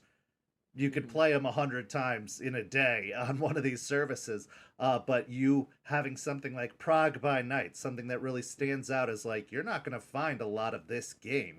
There's Hmm. probably only the one. Like how many Hmm. people choose that setting? So let's try and fill some seats here because I see that you do have Prague by Night listed. You do have a couple of seats open, and let's try and pay some bills and fill some seats and expose people to you. Tell me about Prague by Night. Like, let's hear the sales Okay. pitch of this story, Um, this game, and what the deal my is with that. goodness. My goodness. Okay. So, some people, some of the viewers could be familiar with Prague, with both the meta plot and with the game Vampire the Masquerade Blood Hunt being taking place in Prague. This current chronicle is taking place after the disaster that is the second convention of Prague, where the Prince Marcus has been assassinated, and a major Second Inquisition operation has nearly wiped out the Kindred Society, and then suddenly retreated with no trace of where they've gone to. And in the chaos, we see a neonate, a vampire that is not even 100 years old, manage to rise to the position of prince, which brings out many kindred from hiding and from different domains that draw of power and this vacuum of blood and domain is the main attraction for neonates. So it is neonate focused vampire chronicle, a political and street level game where we focus more on individual domains and trying to establish some sort of I suppose establish oneself, one's own coterie in these now empty domains where many elders and many ancillae have been destroyed by the Inquisition, and more and more restless spirits are beginning to appear alongside the vampires that are starting to travel to Prague to see the reign of and the court of this new neonate prince. So that is the kind of main premise. It's intrigue, politics, bit of romance, should players can consent to that, and a lot of mystery about how did this neonate manage to rise so quickly in the span of few months, and is it possible for other neonates to achieve the same rise? And will the players be one of them, or should they want to destroy the system? Will they choose to go that route? Oh, I'm completely sold. As a long term player, you hit all my hot button keywords there with intrigue and possible Appreciate that. romance and all this other stuff. So if you're Appreciate interested in that kind of storytelling, go check out the page, go sign up for the game, get involved. I could tell you're working with a fantastic storyteller, and I haven't even had a chance to play, but with the knowledge base that you've shown here tonight and your obvious passion for this art form, and it really is an art form, uh, it would be well worth the money to get involved in one of these tables and get into one of these chronicles. Another project that you've kind of clued me into when we were talking about things was the Suck Club, and I'm going to bring up Yes. this page. It's on X, as far as I know. That's the link I have for it. It's x.com/the Mhm, Suck Club. And mhm, it mentions Istanbul by Night. It talks about coming soon. What's mhm. going on with this? Why don't you let me in and give me a little bit of tea here because I'm very interested. When I saw this page, I had to give it an immediate follow because I was like, "There's something happening here," and I Mhm. definitely want others to turn eyes to it. So, tell me about the Suck Club. What's the deal with this? Okay. Um, so the Suck Club is going to be our social platform where we will be releasing our upcoming actual play, Istanbul by Night, taking place in modern nights at the city of Istanbul. Some might know as Constantinople. Um, it is going to be, I don't want to spoil much about it. We are going to be focusing on the mystery that is Istanbul. It has so much history in terms of Vampire the Masquerade from Dark Ages, and we will explore how much of the res- the residual effects of those nights, of the society of undead that has been formed there, mainly we will focus on young vampires who are in one of the most ancient domains of the world, and how can they survive in such a cutthroat place where you have to deal in this like wield and deal grand fashion, um, as well as the, of course, the personal horror and angst of being young vampires and reconciling with that fact. So it is currently a project in development. I have pretty much finished all the world building that is needed for this project. We are currently looking for players. I'll be soon adding advertisement for it. Um, so anyone who would like to be part of that project, we are going to try to be as professional as possible about it. It has to be a virtual actual play. So the premise is going to be besides the game story, obviously, the premise of the streams and the actual play is going to be the most professional home game you've ever seen. I love that. That's the kind of aim of the project. Well, and for those who have been involved with St. Pete by Night, they know the impact Constantinople had on our setting and how we brought in elements of the Trinity and the cult of Michael and everything like that. So it is a very, very, very cool and unique location with a lot of history. And the fact that this game is going to be focused primarily on that central point should be very, very appealing to lore junkies of St. Pete by Night and those who have been obsessed with our setting.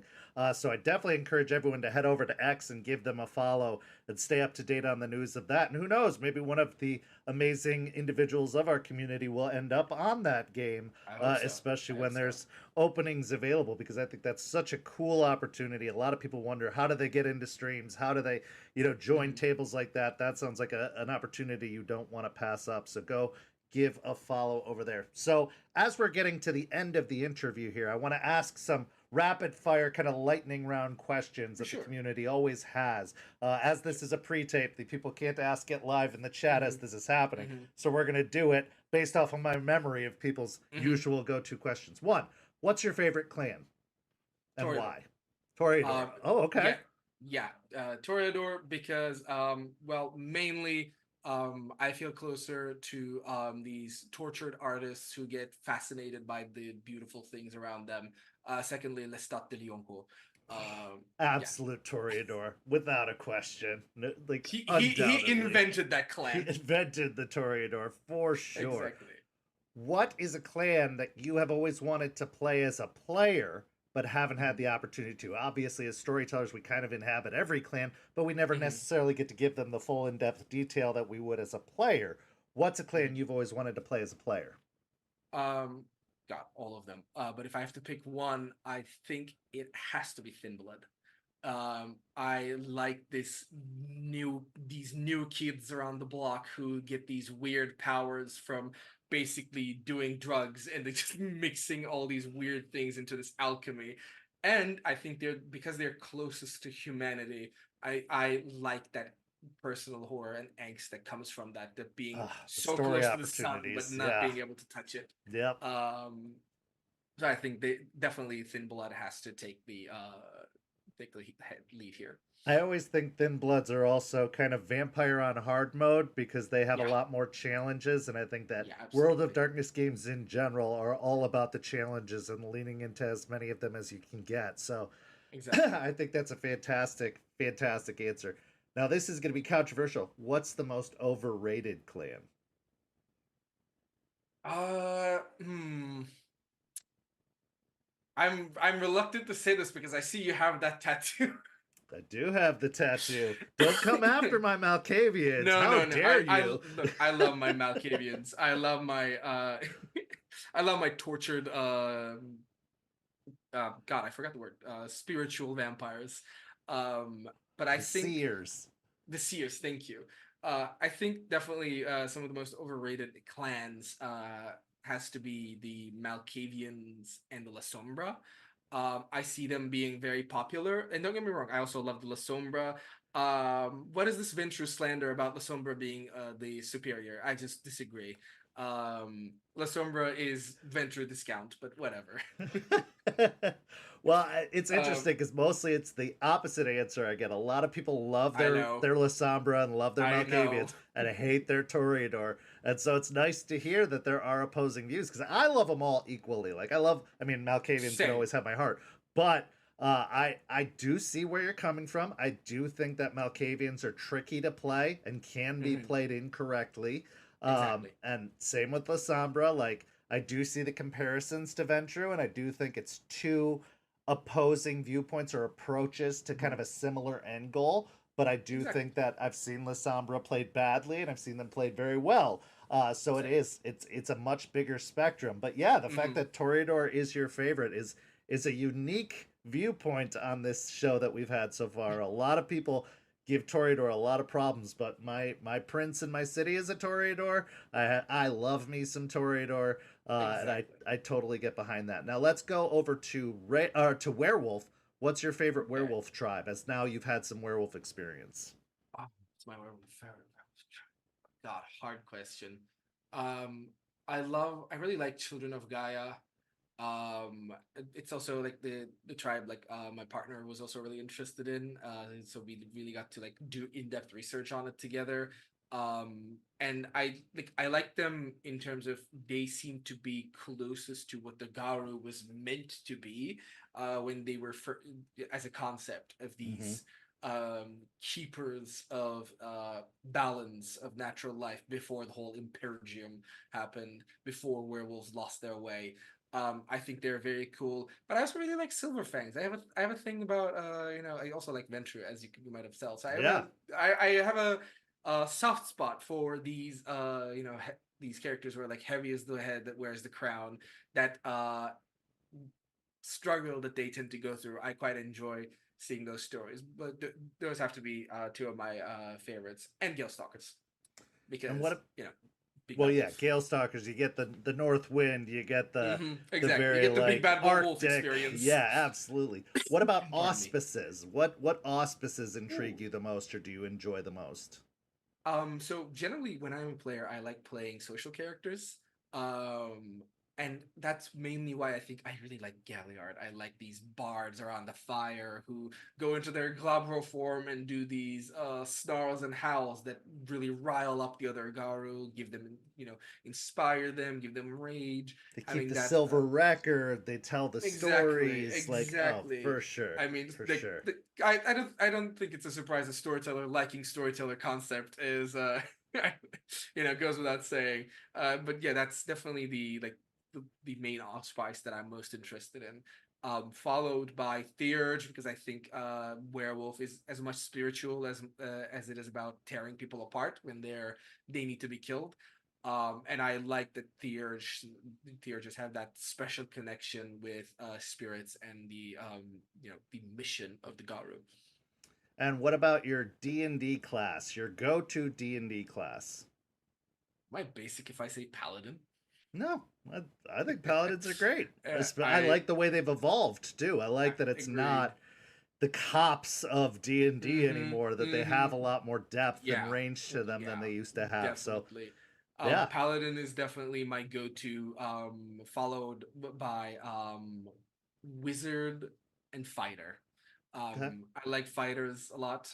Wizards obviously, like that juicy spell book full of spells. The creativity that comes from being able to describe the spell effects and that connection with magic, I think, is very cool. And fighters is every like at some point every every basic boy's fantasy of picking up a sword and just bonking Beating something, something. Yep. beating something up, being that Aragorn, living that Aragorn fantasy. That's mainly why like fighter takes the third for me. And what do you think is the most overrated D&D class?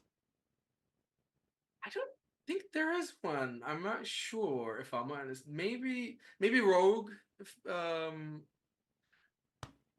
Be I still think my rogue heart. I'm sorry. I'm sorry. It's just I don't know. Rogue never appealed to me that much. Um, just didn't. That's fair. No, Sorry. that's totally fair. I love opposing viewpoints. I love differing viewpoints. You came after my Malkavians. You came after my rogues. You're a guest. This is Yeah, my I'm house, targeting you. damn it. How dare you? No, I love it. I love to. That's what makes it fun. I love working with people who don't think the same as me, because if we did, it'd be boring. It's nice Exactly. to get a spice and throw I a agree. jalapeno in the candy dish, as I like to say. Mhm. Like, it's totally perfect, and Mhm. I think it's fantastic. My last question, and then we're gonna let you plug anything you want to plug and put a bow Mhm. on this thing. What advice would you give to people who want to become storytellers? Like, the things that are holding them back, the things that are intimidating them about it. What can you tell them that might help get them past some of the hurdles that they run Mhm. into and really get them to give this wonderful experience that you and I both know the joys Mhm. of, to give them to give it a try?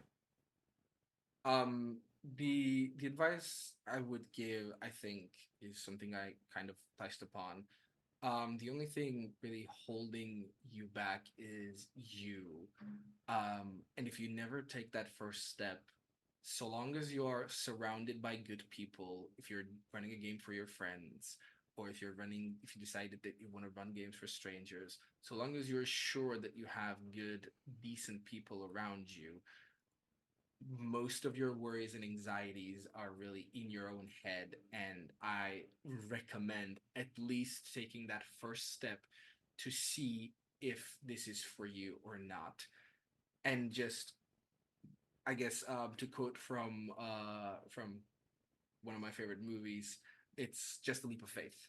So just do that, and once you like it, find what works best for you as a GM. If it's rule of cool, it's rule of cool. If it's sticking by the book, it's sticking by the book. Whatever it is, just gotta remember that you are the only one who should really judge yourself and no one else. And don't do it too harshly. You're good. You are great. If you're already interested, then that means you have something worth telling, and don't be afraid of telling that story. That would be my Absolutely. advice. I couldn't have said it better myself. And just as a side note on that, communication, just tell your players the Absolutely. truth. Be honest. This is my Absolutely. first time. You'll be surprised at how forgiving and how much Hmm. space and grace they give you when you just are honest about it. Everyone knows what Absolutely. it's like to be the first time playing, the first time running for a lot of the seasoned storytellers. If you're Hmm. honest, they will accept you for it. And if they don't, they're not the type of people you want to run for anyway. You Exactly. want people who are in it for the journey, regardless of what that journey is. So just communicate it to your players. Onur, 100%. you have been an incredible guest. I'm so Thank you. grateful we Thank got you. the opportunity to talk and that you took the I'm time grateful out you of your gave me the day. opportunity. We're almost 2 hours here, and I could keep Oh, going for jeez. another four because there's so much to Same, dig honestly. into. So I Hmm. hope we can have you back at some point down the road to have a follow Oh, up, because I'd love to hear about hopefully. Prague.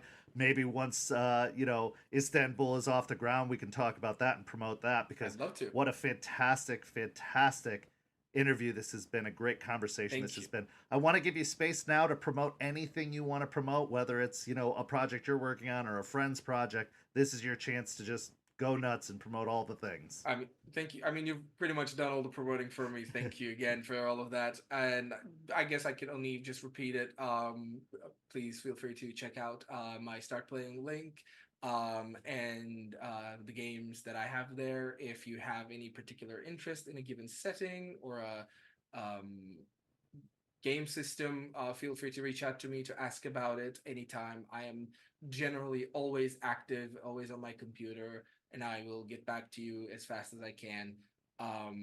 Yeah, check out my games, check out my X and the Suck Club X if you want to keep in touch with my upcoming projects and games. And yeah, that's really all I got. Well, I'm going to add on to that by saying all the links for all of these things are down below, but let's show the pages once more. We've got Onur's start playing page here, startplaying.games/GM slash Onur Temel. You can find that there. Go check that page out, bookmark it, join some of those games. We also have their X page here, x.com/__ Onur Temel. Excuse me, Onur Temel. Go give that a follow. And then, of course, we have the Suck Club page. Let me bring that up really quick.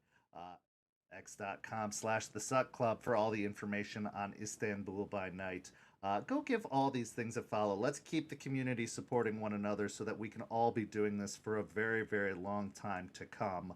It's nothing but a few clicks, and it could mean the world to these growing, amazing community that we have, that we want to see succeed and expand beyond these nights that we have been living in currently. Again, thank you so much for being a guest. This has been an incredible opportunity. Everybody, go follow Onur. Go follow St. Pete by Night if you're a first-time viewer here. We've got all our socials down below. And if you're interested in learning the world of darkness, if you're interested in trying your hand at it, we have our own Discord server, discord.gg/St. Pete by Night. We've got one-shots running all the time, new storytellers, trying out their first games and creating their first tables. There's a lot of opportunities, and it's just a great community to hang out in and chat World of Darkness. So come join us. But for my wonderful guest, I'm Kent, and thank you so much for joining us here tonight. And we'll see you next time here on St. Pete by Night After Dark. Have a lovely evening, everyone.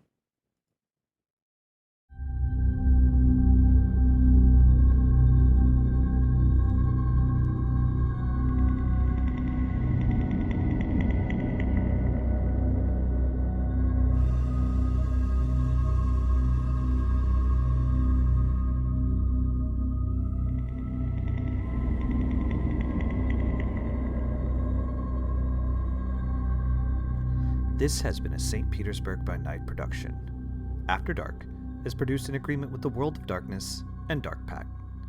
The host for After Dark is Kent.